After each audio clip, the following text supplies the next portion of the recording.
den Reichtum des Erlebens, der Erfahrung. And I think, I'm pretty sure that most of us who have been on meditation retreats, who have done these practices, have realized that, especially when you get, after a number of days, into a more still and focused mind, the world begins to become more radiant, somehow more vivid. Ich denke, die meisten von uns, die auf Retreat gewesen sind, werden wohl diese Erfahrung gemacht haben.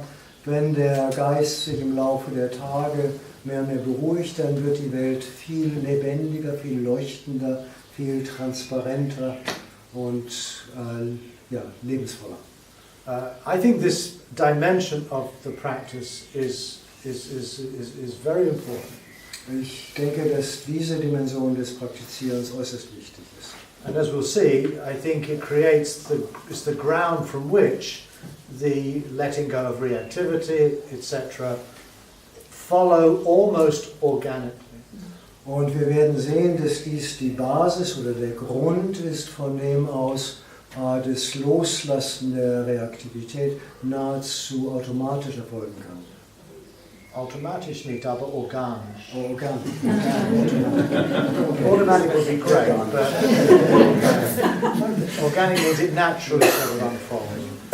Yeah, automatic, but that sounds a little too easy. Don't want to give that impression. Okay, so that's in some senses what I mean by the cognitive dimension of this embracing or fully knowing dukkha.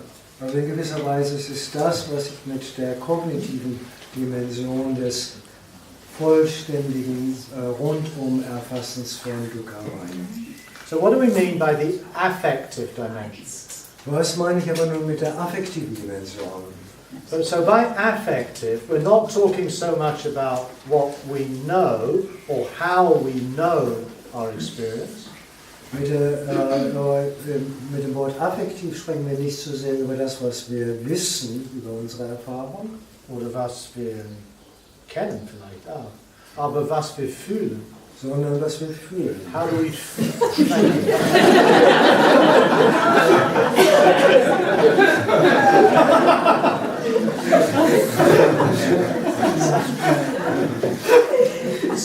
So to fully know, and again the know might be a little problematic there.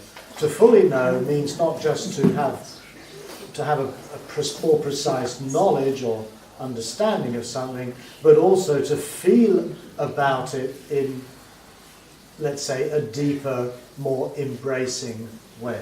Also etwas ganz zu wissen oder zu kennen bedeutet nicht nur, lost the middle.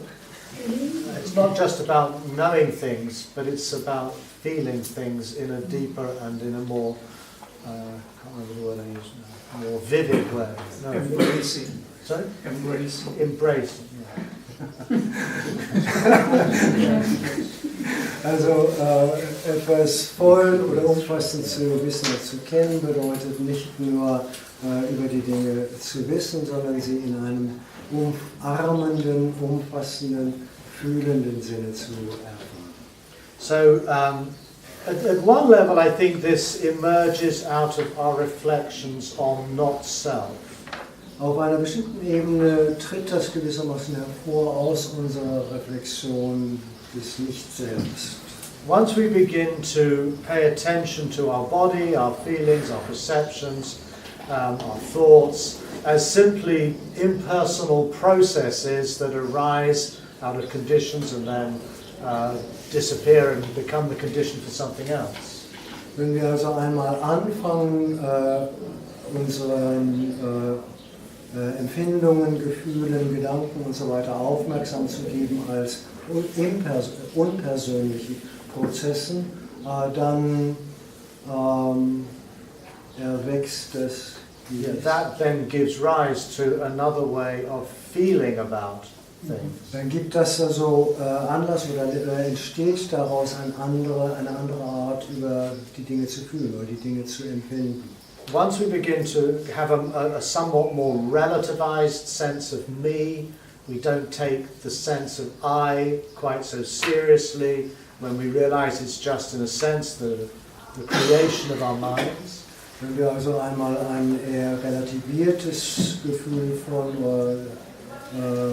Gedanken von ich und mich haben und es nicht mehr so ernst nehmen, then this also opens us up or sensitizes us to the suffering of others. dann öffnet uns das auch und sensitiviert uns für das Leiden anderer.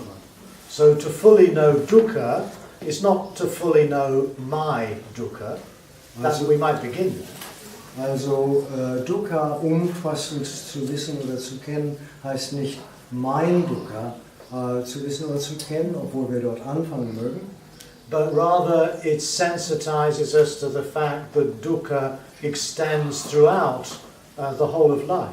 Sondern das macht uns eher empfänglich dafür, dass Dukkha durch das gesamte Leben hinweg gewissermaßen geschieht. So what this leads to is what in English we call empathy. Und das führt zu dem, was wir manchmal als Empathie bezeichnen. And empathy is the capacity to feel the other person's discomfort or pain or grief. Und Empathie ist das Vermögen, des Unbehagen oder den Schmerz oder das Leid einer anderen Person zu empfinden. And again, it's not something that is alien to us. We all know what it means. We all have experienced it, probably in very deep ways. Und das ist uns wiederum natürlich nichts Fremdes, sondern wir haben es alle wahrscheinlich in einem gewissen Grade schon erfahren. But we might also have noticed that empathy is relatively easy, provided that you think or you perceive the other within the circle of me and mine. Aber wir werden wahrscheinlich auch schon bemerkt haben, dass es relativ leicht ist, Empathie zu empfinden, solange man den anderen innerhalb des Kreises von ich und mich wahrnimmt. So it's very easy to feel empathy to one's own family members, to one's friends, to people of, let's say, fellow Germans, inhabitants of Berlin. But at a certain point we draw a line. Also es ist relativ leicht, Empathie zu empfinden im Hinblick auf Familienangehörige etwa oder Mitbewohner, sagen wir in Deutschland oder in Berlin, aber irgendwo schließen wir dann gewissermaßen eine Mauer oder eine Grenze um uns herum. In extreme cases we have examples of people who work as torturers or guards in concentration camps who treat their victims as virtually not human at all, but they can be very loving fathers and brothers, have great commitment to the well-being of those who are within the confines of their circle of me and mine. Also im Extrem finden wir Menschen, die als Folterer oder etwa Konzentrationswächter arbeiten und andere Menschen, die Objekte völlig als entmenschlich oder nichtmenschlich behandeln, aber durchaus liebende Väter und Familienangehörige im Kreis ihrer Nächsten sind. And I think one of the really important terms we find in the Buddhist tradition, in all the Buddhist traditions, is the idea of sarva satta, all sentient beings.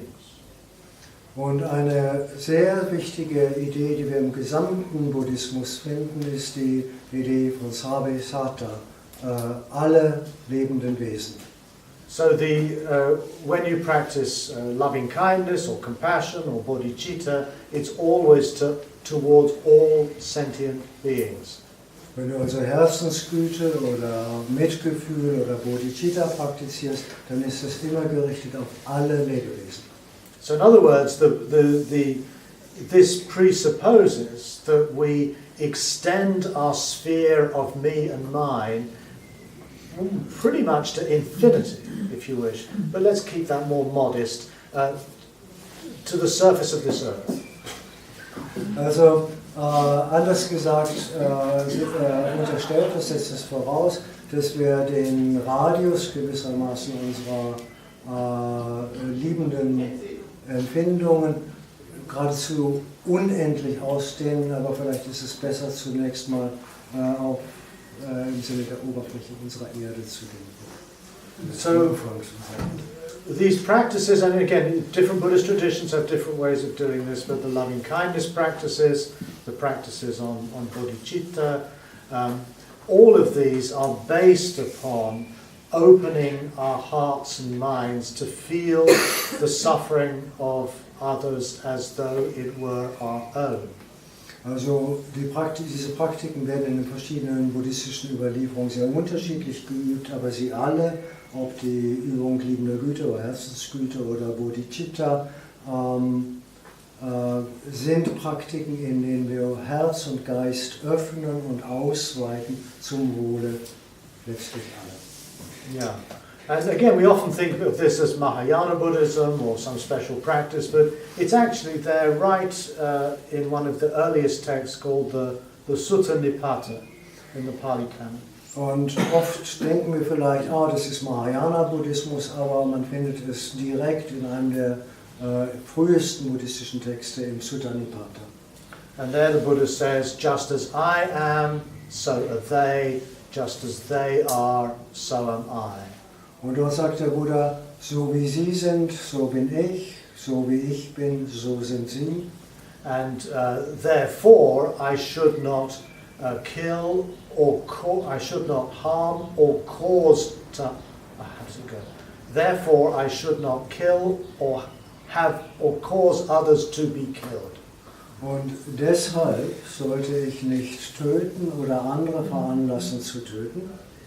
And of course, killing is just an example of a particular moral act, but basically it means to cause harm. Und töten ist hier nur ein Beispiel für eine ganz bestimmte moralische Handlung, worum es letztlich geht, ist verletzen.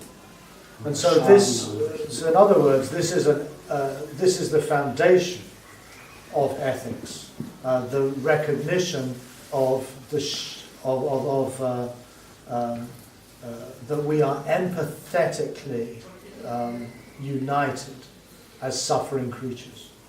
Und das ist gewissermaßen die Grundbasis der Ethik, die Erkenntnis, dass wir ethisch vereint sind, eins sind als leidende Wesen.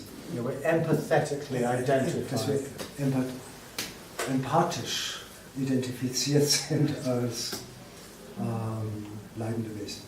So again, you can see how all of this can be teased out of this simple phrase, dukkha parinya, fully know, embrace dukkha. This is where it seems to go. Also man kann sehen, wie das alles gewissermaßen entfaltet werden kann aus diesem einfachen Satz dukkha parinya. And so we've already seen how in the cognitive way this leads us to what we call wisdom. In the affective way, it already leads us to compassion, to empathy, to loving kindness. Wir haben also gesehen, wie das auf der kognitiven Ebene uns zu Weisheit bringt und auf der affektiven Ebene zu liebender Güte oder Mitgefühl. And we're still on the first step. Und wir sind immer noch beim ersten Schritt. So in some senses, this practice it doesn't lead to wisdom and compassion. It starts from wisdom and compassion. Also in gewisser Weise führt diese Praktik nicht zu Weisheit und Erbarmen oder Mitgefühl, sondern sie beginnt mit Weisheit und Mitgefühl. And there's a third aspect, which is somewhat untraditional in this regard, and that is to consider the aesthetic dimension. Und es gibt einen dritten Schritt, der in gewisser Weise etwas weniger traditionell ist, und das ist die ästhetische Dimension dieser Erfahrung zu kontemplieren und zu bedenken. Again, I could say a lot about this, but we don't really have much time. But so I'll just say a few comments about it. Also weil wir nicht so viel Zeit haben, nur ein paar Bemerkungen dazu. So first of all, what I've already mentioned is that once the mind becomes still, once you start paying attention to experience in these ways, also zunächst einmal, was ich schon erwähnt habe, sobald der Geist ruhig wird und du fähig wirst, in dieser Weise zu erfahren. This also transforms not just what we know, not just what we feel, but also our sense of beauty, our sense of sublimity. Dann verwandelt es nicht nur die Art, wie wir wissen oder erkennen, die Art, wie wir fühlen, sondern auch unser Erleben von Schönheit. So the phrase I used before was that when you practice meditation in depth, the world becomes more radiant. The simple leaf on the tree becomes utterly fascinating. The colors become more intense, the sounds become more precise. So wie ich schon vorhin sagte, wenn du zu meditieren beginnst, dann wird das Erleben der Natur viel strahlender, die Blätter eines Baumes werden sehr viel lichter, die Klänge werden sehr viel präziser und plastischer.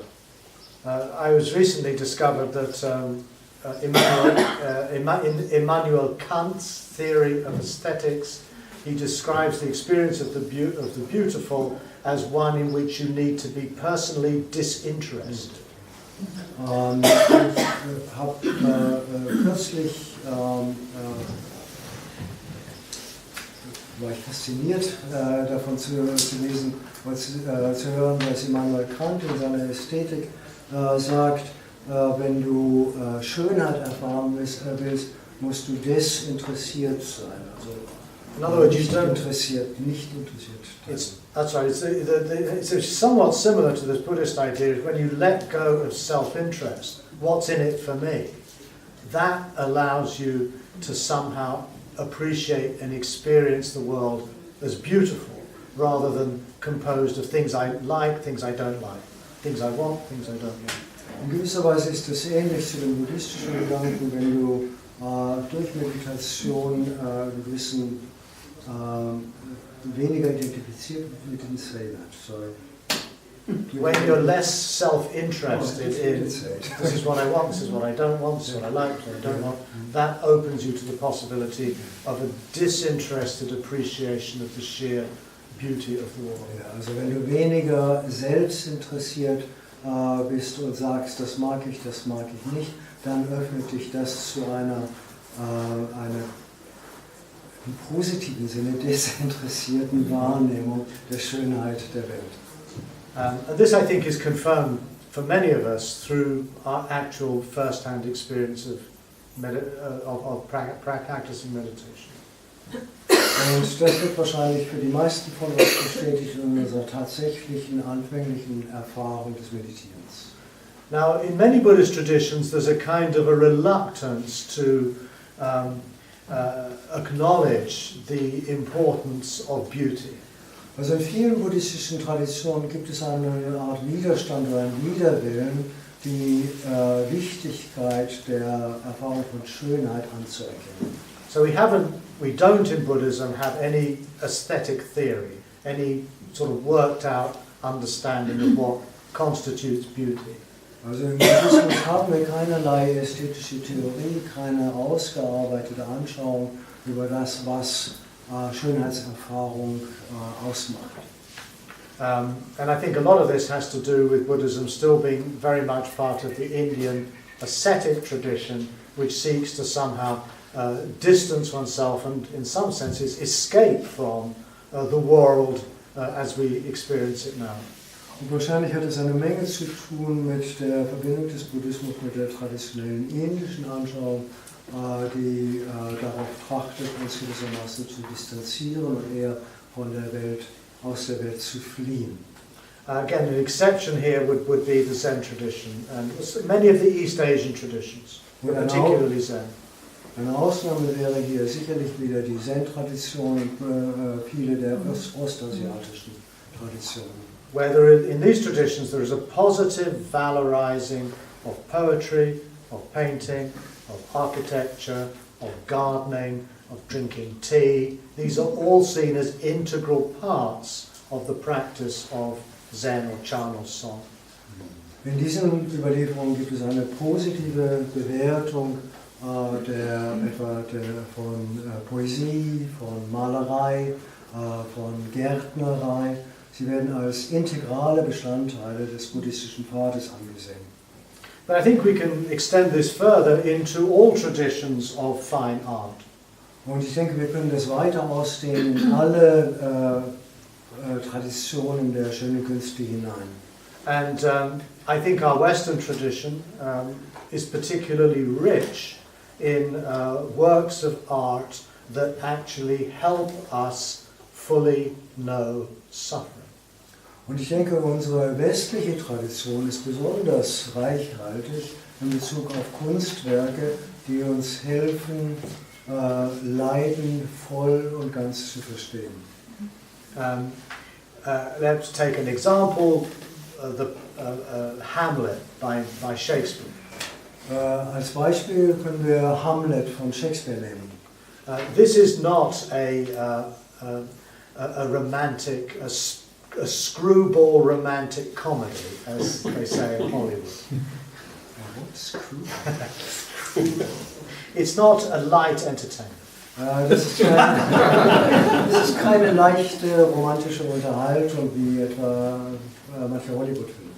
But why is it then that people will pack theatres to watch a tragedy in which a person is basically falling apart and this just endless suffering on the stage? Why do we enjoy this?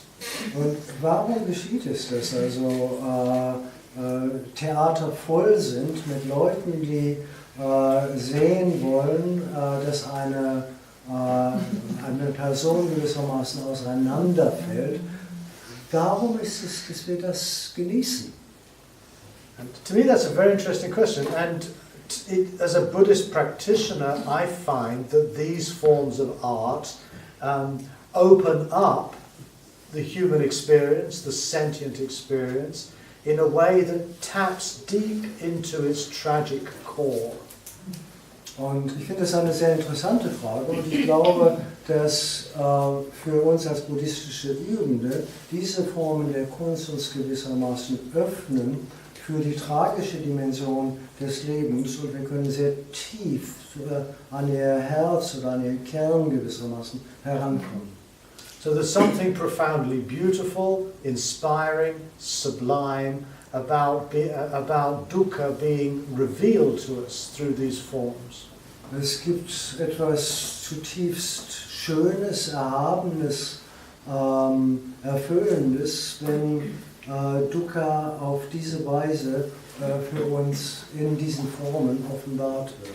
And likewise, so much music that we might enjoy is often the slow movements, the deeply sad and reflective movements of music, not the dance songs.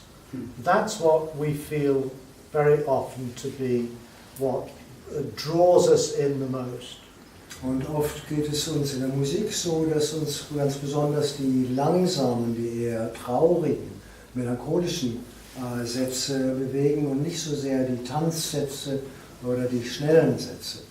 And likewise, literature, novels, I could go on and on and on. I don't think I need to give any more examples. Und mit Literatur, Romanen und so weiter könnt ihr einfach fortsetzen, aber ich brauche wohl keine weiteren Beispiele zu geben.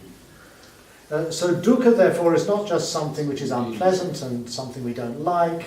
It's actually a way in to experience the very depths of what it means to be human.